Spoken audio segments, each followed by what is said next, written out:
River Nyamwamba is located in Kasese district in western Uganda and is fed by melting glaciers from the Mountain of the Moon. It flows down from the Rwenzori Mountains along the Kabarole-Kasese Highway, snaking its way through Queen Elizabeth National Park before spilling into Lake George. This beauty has for several years been destructive in the wet seasons, and to the people around it, it had become a real death trap. Due to the frequent floods by River Nyamwamba in the Kasese district, Ministry of Water and Environment came up with the Nyamwamba Catchment Management Plan to help reduce the impacts of climate change resulting from its degradation. In our EcoPlus program today, we take you to Kasese district to find out how far the Ministry of Water and Environment has gone in conserving River Nyamwamba from degradation. Senior citizens of the area give us their story of River Nyamwamba. This river has a very bad history because by the time Kirembe mine started in 1954, it was still flooding. Now when Kirembe mine took over the concession and it acquired the license to extract copper, and it had put a lot of infrastructure along this river, it had to play a very big role in controlling the river. I remember my mother, who was born here, used to tell us that the last time it flooded seriously was in 1964, where it had to wash away all the bridges again, and it took most of the infrastructure that had been put there, and people lost their lives. But then it gave them an experience. That flood gave the Kirembe mines an experience on how to deal with it.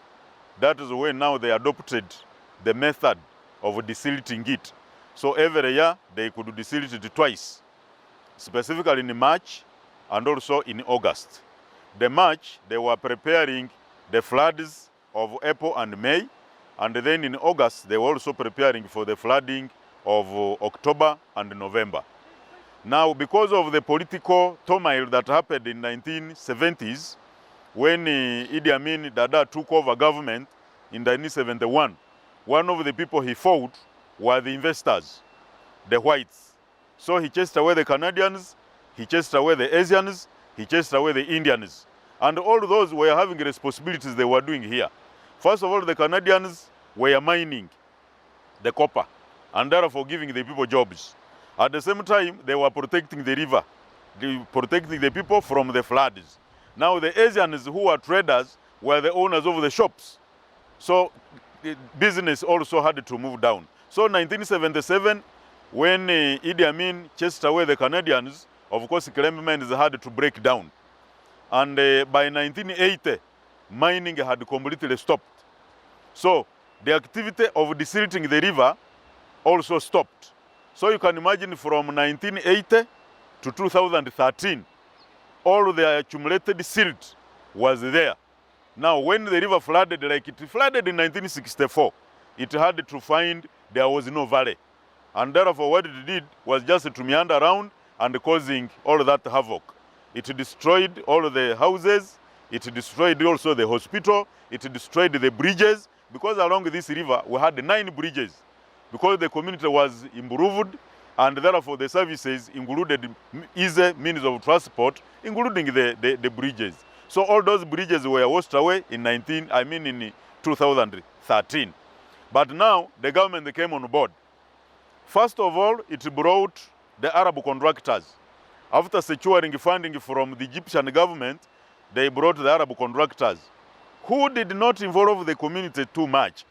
And I think what was done did not involve community participation, and also at some point, some technical guidance, which was up to date. And what they did in 2017, all the desilting that they had done was washed away. Okay, ekitiwechireho rukasa ina maitamanen. Akabira sina maitamanen ina sisa. Akabya biri sisa. Nero abandu ababe hakuhi mu baferwa bindu byabo. Abandu mu babiba makwa busana na maete.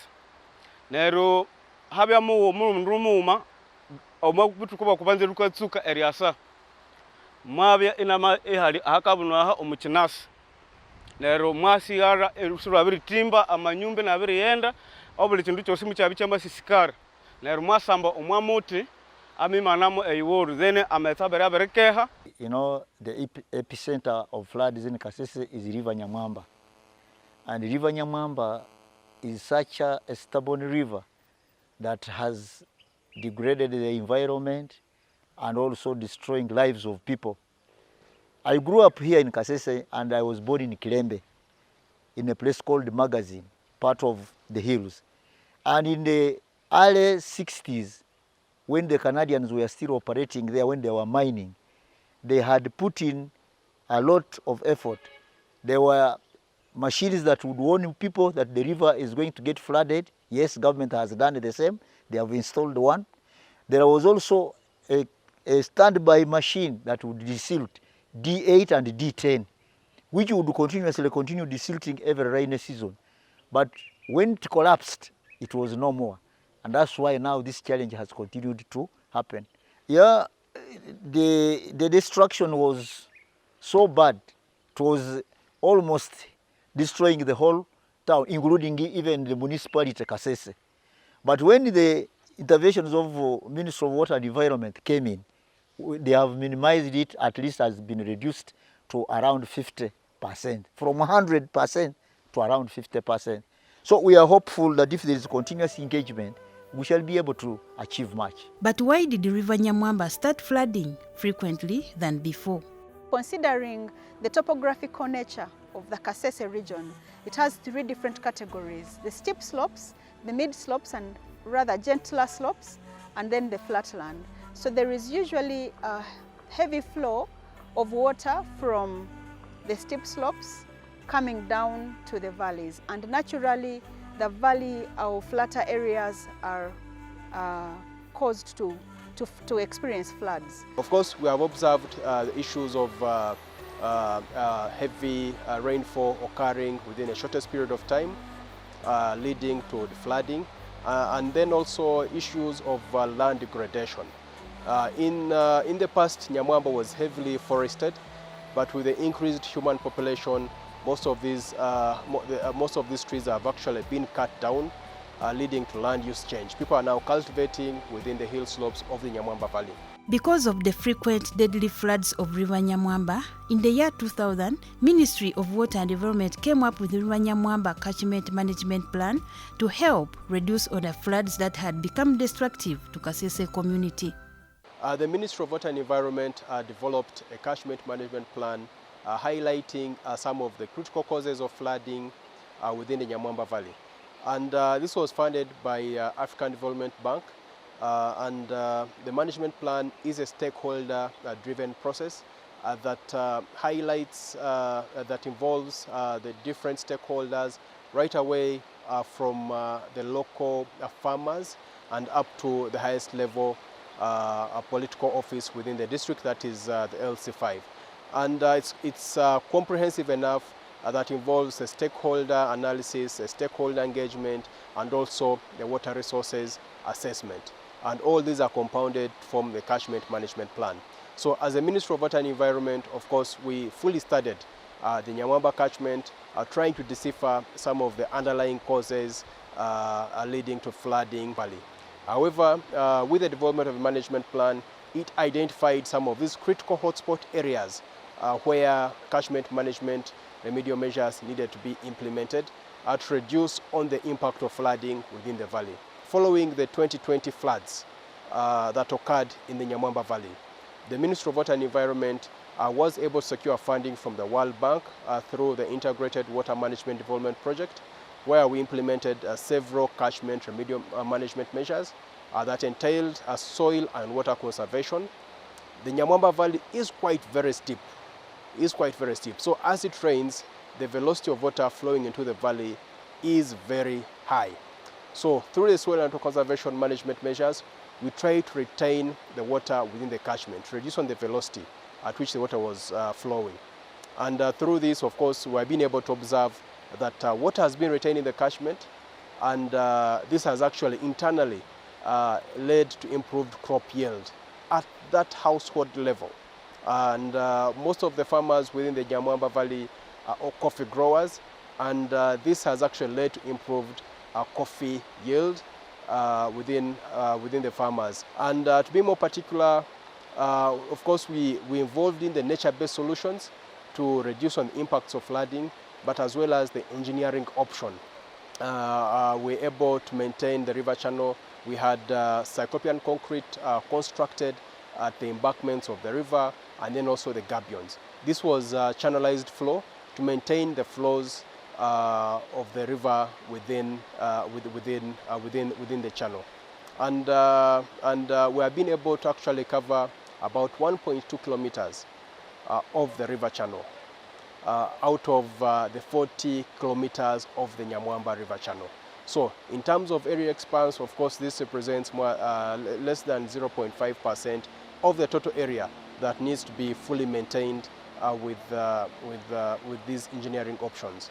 And in terms of nature-based solutions, the Nyamwamba catchment is about 257 kilometers squared, and we've been able to work in about 10% of that area in regards to implementing the different catchment-based nature solutions.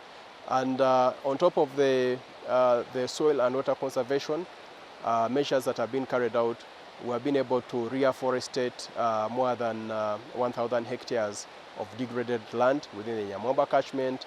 We have been able to stabilize the riverbank downstream with bamboo, where it's more or less of a floodplain, and the velocity of the water is actually more not that impactful as in the upstream part of the catchment. Before we actually came in to implement some of these remedial catchment management measures, whenever River Nyamwamba used to flood, it would actually lead to loss of life within the valley.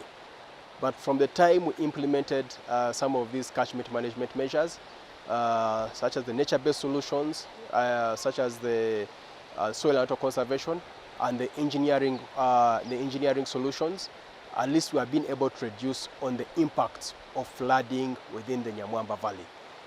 We cannot stop the flooding still occurs, but the ripple impacts of flooding have been greatly minimized with engineering solutions as well as the nature-based solutions that we have employed within the Nyamwamba Valley. Now we are privileged that currently in the year 2020, when we were befallen by again very huge disasters, the Ministry of Water and Environment came on board. It started with us. Office of the Prime Minister was here. We all participated.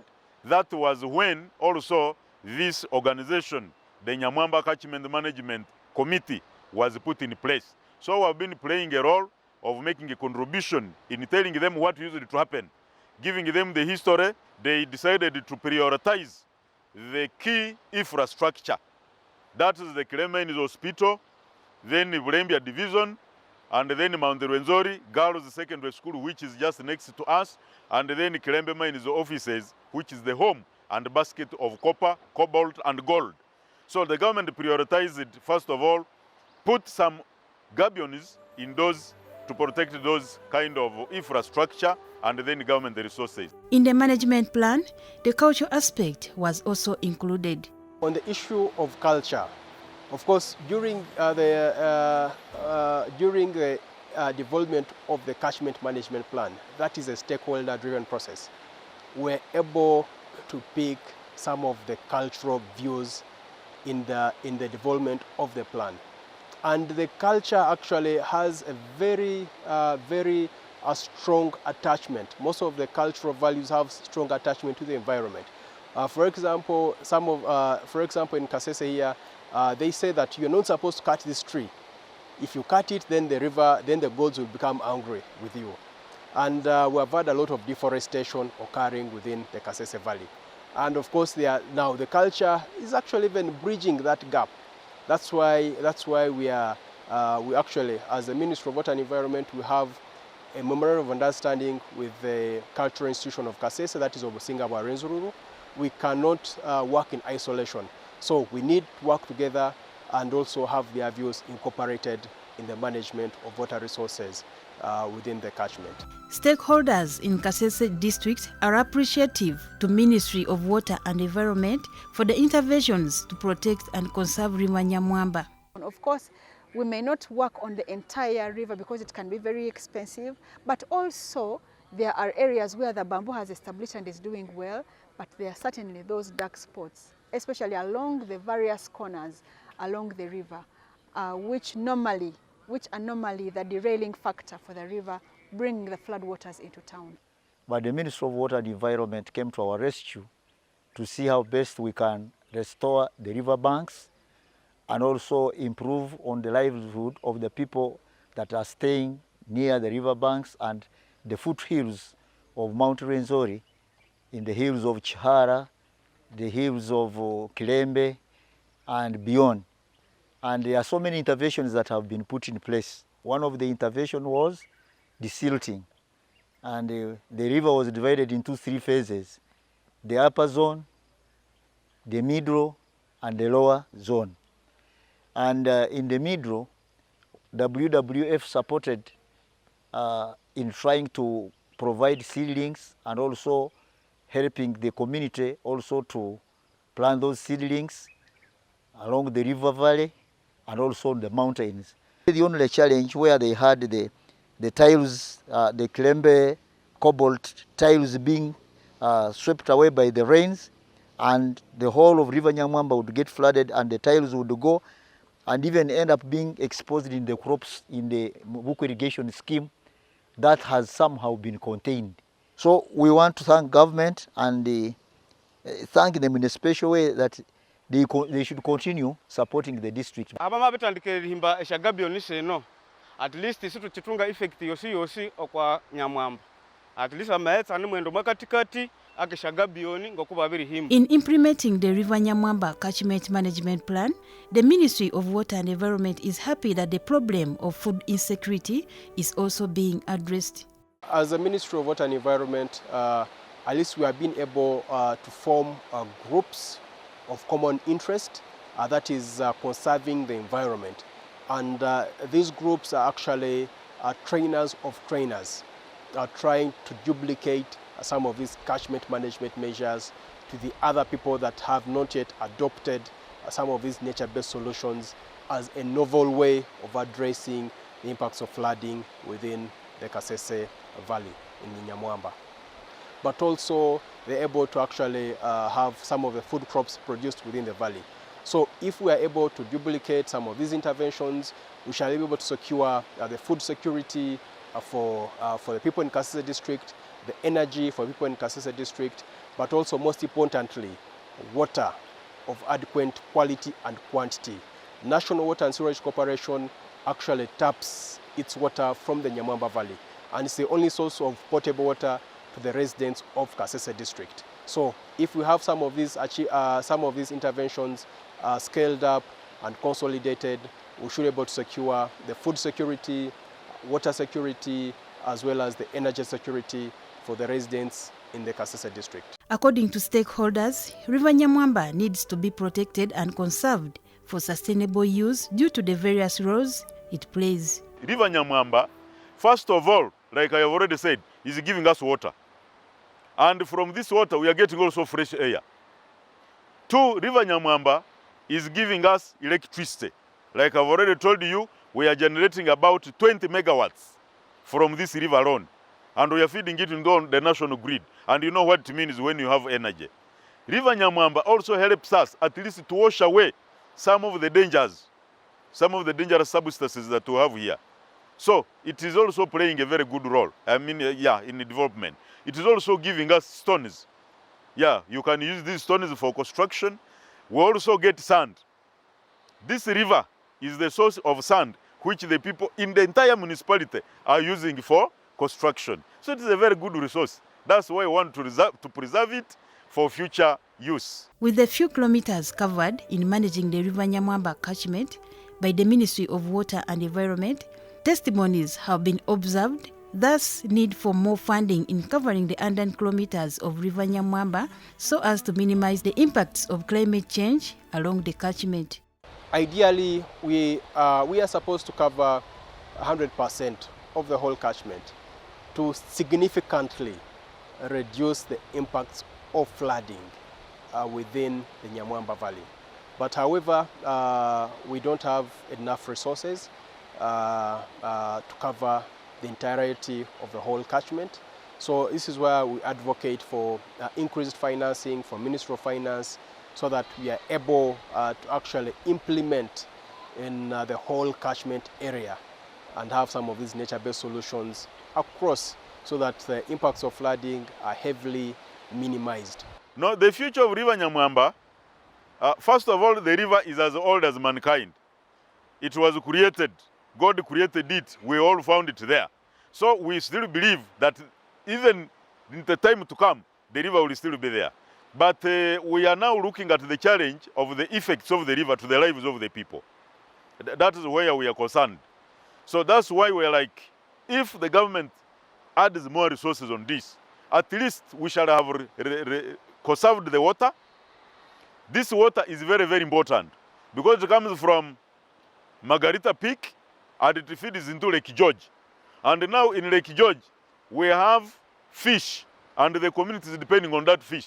And also the government gets a lot of money from the fish.